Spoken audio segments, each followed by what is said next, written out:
కర్కాటక రాశి. కర్కాటక రాశి వారికి క్రోధినామ సంవత్సరం ఎలా ఉండబోతుందో తెలుసుకుంటాం. ముందుగా ఆదాయ వ్యయాలు చూసేదైతే కర్కాటక రాశి వారికి ఆదాయం 5, వ్యయం 11%. ఆరోగ్యం 5, అనారోగ్యం 1. రాజ్యపూజ్యం 2, రాజకోపం 6, సుఖము 6, దుఃఖము 3. ఇది ఆదాయ వ్యయ కోష్టకం.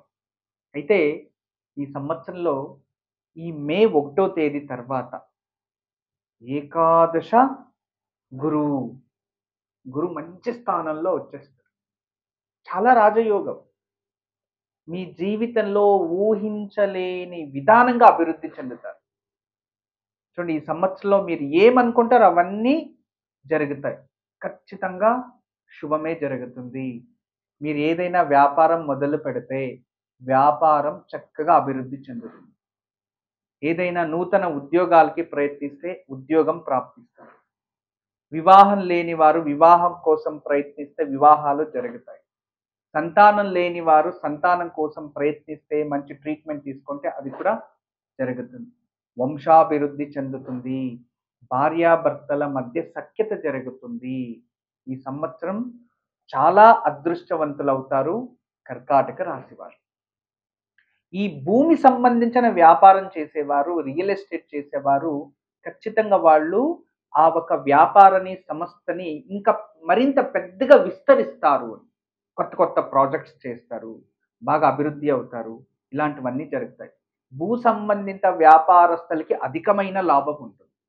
ఇక వీళ్ళకి గృహయోగము, ఏదైనా చాలా రోజుల నుంచి అమ్మడానికి అవుతా లేదో అనేది సేల్ అవ్వడం, ఏదో కొత్త రీత్యా కొనుగోలు చేయడం, భూమి మార్పిడి జరగడం, ఇవన్నీ కూడా జరుగుతాయి. సొంత వ్యాపారస్తులకి అధిక లాభం. ప్రభుత్వ ఉద్యోగంలో ఉన్న వారికి ప్రమోషన్స్ ఇవన్నీ లభిస్తాయి. అంతేకాదు ప్రైవేట్ సెక్టర్ జాబ్ చేసే వాళ్ళకి కూడా నూతనమైన ఉద్యోగాలు ప్రాప్తిస్తాయి. ఇవన్నీ మంచిగానే ఉన్నాయి. అయితే ఈ రాశి వారికి అష్టమ శని. వాహనాల వల్ల చాలా జాగ్రత్త వహించాలి. అడ్వెంచర్స్ మాత్రం చేయకండి. గుర్తుపెట్టుకోండి, అడ్వెంచర్స్ ఏ కారణానికి చేసేది వద్దు. లాంగ్ జర్నీ, సెల్ఫ్ జర్నీ చేయకండి. ఎవరినైనా డ్రైవర్ని పెట్టుకొని ముందుకెళ్ళడం అలవాటు చేసుకోండి. తోడు ఎవరినైనా ఉండాలి. మీరు లాంగ్ జర్నీ చేయకూడదు. డ్రైవర్ డ్రైవింగ్ చేయాలి, మీరు లోపల కూర్చోవచ్చు. ఇలాంటివి చేసుకోండి. మరియు పెద్ద పెద్ద రీతి అడ్వెంచర్స్ ఏదైనా చేయడం మానేయండి. ఈ సంవత్సరంలో గురు అనుగ్రహం వల్ల మీరు దానం చేసిన, ధర్మం చేసిన, యజ్ఞ యాగాదులు చేసిన, తీర్థక్షేత్రాలకు వెళ్ళిన చాలా పుణ్యఫలం ప్రాప్తిస్తుంది. అది గురు యోగం వల్ల. అయితే వాహనాల అపఘాతాలు, వాహనాల వల్ల నష్టాలు జరగడం, వాహనాలు ఎవరైనా తీసుకెళ్ళిపోవడం, ఇలాంటివి శని ప్రభావం వల్ల జరుగుతూ ఉంటుంది. అయితే రాహు కూడా కాస్త నష్టాన్ని తెస్తాడు అని. గురుబలం ఉంటే అన్ని గ్రహాలు మనకి కాపాడినట్టే. గురువు ఒకడుంటే సర్వదా రక్షిస్తారు. గురువు మీకు చాలా బాగున్నాడు. దాని నుంచి భయపడాల్సిన అవసరం లేదు. అయితే మన ఇంట్లో ఎవరైనా చిన్న పిల్లలు ఉంటారు అనుకున్నాం. వాళ్ళు ఏదైనా సైకిల్ పడి గాయం చేసుకొని రావడం, దాన్ని చూసి బాధపడడం, ఇలాంటివి జరుగుతూ ఉంటాయి. మరియు ఈ నవమ స్థానంలో రాహు గ్రహం ఉంటుంది. ఈ నవమ స్థానంలో రాహు ఉండడం వల్ల మన ఇంట్లో ఉన్న పిల్లలకి ఏదైనా సైకిల్లో అలా ఇలా డ్రైవింగ్ చేయడమో ఇలాంటివి వెళ్ళి ఏదైనా గాయాలు చేసుకోవచ్చు. దానివల్ల మానసికంగా బాధపడతారు. అవి జరుగుతూ ఉంటాయి. అంతేకాకుండా పిత్రాజిత ఆస్తులు ఏదైనా ఉంటాయి కదా, దాంట్లో కాస్త గొడవలు వచ్చేయడం, అన్నాతమ్ముల్లో గొడవలు రావడం, ఇలాంటివి. కానీ కర్కాటక రాశి వారికి విజయం ప్రాప్తిస్తుంది. వాళ్ళు అనుకోంది సాధించుకుంటారు ఈ సంవత్సరంలో. ఈ సంవత్సరంలో గృహయోగం ఉంది, అపారమైన ధన సంపద ఉంది, దిఢీర్ ధనాగమనము, అనుకోని రీత్యా ధనం ప్రాప్తిస్తుంది అని చాలా విశేషంగా ఉంటుంది కర్కాటక రాశి వారికి. వ్యాపారంలో అపారమైన లాభాన్ని అనుభవిస్తారు. విదేశీ ప్రయాణ యోగాలు ఉన్నాయి. ప్రభుత్వ ఉద్యోగాలు ప్రాప్తించే యోగం ఉంది వీళ్ళకి. వీళ్ళకి అంత విశేషమైన యోగము గురువిస్తూ ఉన్నాడు. అయితే శని వల్ల జాగ్రత్త వహించాలి. శని గ్రహం అష్టమ శని. ఆరోగ్య రీత్యా జాగ్రత్త వహించాలి. మరియు మీరు ఏదైనా భూమికి సంబంధించిన విశేషంగా ఏదైనా కొత్తగా బావిలు తీసేటప్పుడు, బోర్వెల్ వేసేటప్పుడు, ఇల్లు కట్టేటప్పుడు, ఎత్తరమైన ప్రదేశాల్లో పనిచేసేటప్పుడు కాస్త జాగ్రత్త వహించండి ఈ విషయాల్లో మాత్రం. మరియు రాహు ప్రభావం వల్ల తల్లిదండ్రుల పైన గొడవలు పెట్టుకోకండి. మనస్పర్ధలు వస్తాయి. అయినంత వరకు సామరస్యంగా ఏదైనా విషయాలు వస్తే సర్దుకోపోవడానికి ప్రయత్నించడం మంచిది. తల్లి తండ్రికి విరుద్ధంగా ఎటువంటి నిర్ణయాలు తీసుకోకండి ఈ సంవత్సరంలో. ఈ సంవత్సరంలో కర్కాటక రాశి వారికి గురుబలం అపారంగా ఉంది. అహంకారం పెరుగుతుంది మీకు. ఇంట్లో గొడవలు పెట్టుకుంటారు అహంకారం ఎక్కువై. నేను చేసిందంతా చక్కగా జరుగుతుంది, నేను ముట్టుకోందంతా లాభమే అని మీరు కుటుంబంలో లేదో బంధువుల్లో స్నేహితుల్లో గొడవలు పడడం ఇలాంటివన్నీ జరుగుతాయి. అందువలన ఇటువంటి విషయాల నుంచి కాస్త బయటకు పడితే ఇంకన్నీ మీకు ప్రాప్తించినట్టే. ఈ సంవత్సరం ఖచ్చితంగా మీకు శుభం జరుగుతుంది. శుభ ప్రతిఫలాలు ఎన్నో ఉన్నాయి.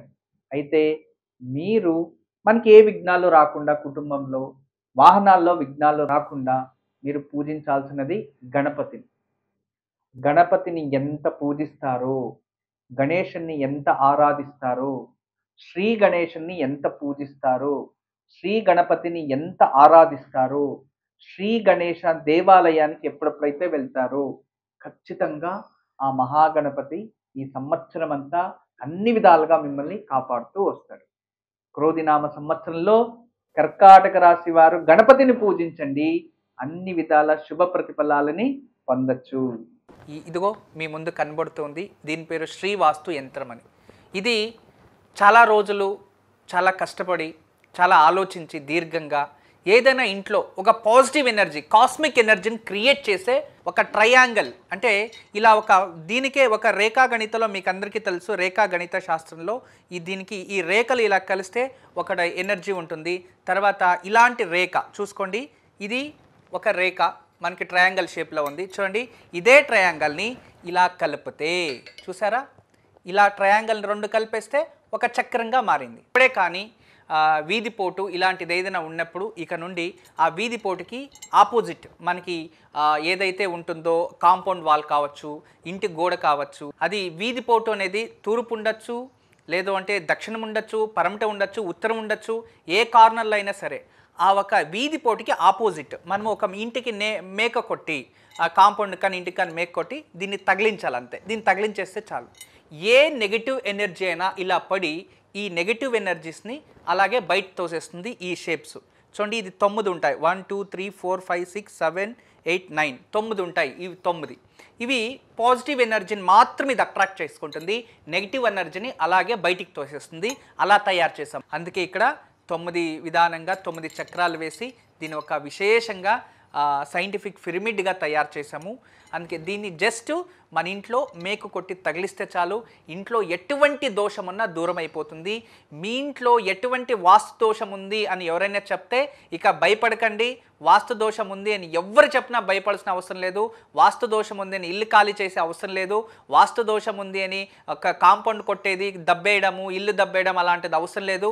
ఎక్కడైతే వాస్తు దోషం ఉంది, ఏ గోడకు వాస్తు దోషం ఉంది, ఏ వీధి పోటుకి వాస్తు దోషం ఉందో అక్కడ మేకు కొట్టి దీన్ని ఒకటి తగిలించండి. ఇది ఒక పాజిటివ్ ఎనర్జీ క్రియేట్ చేసే అద్భుతమైన శ్రీవాస్తు యంత్రం.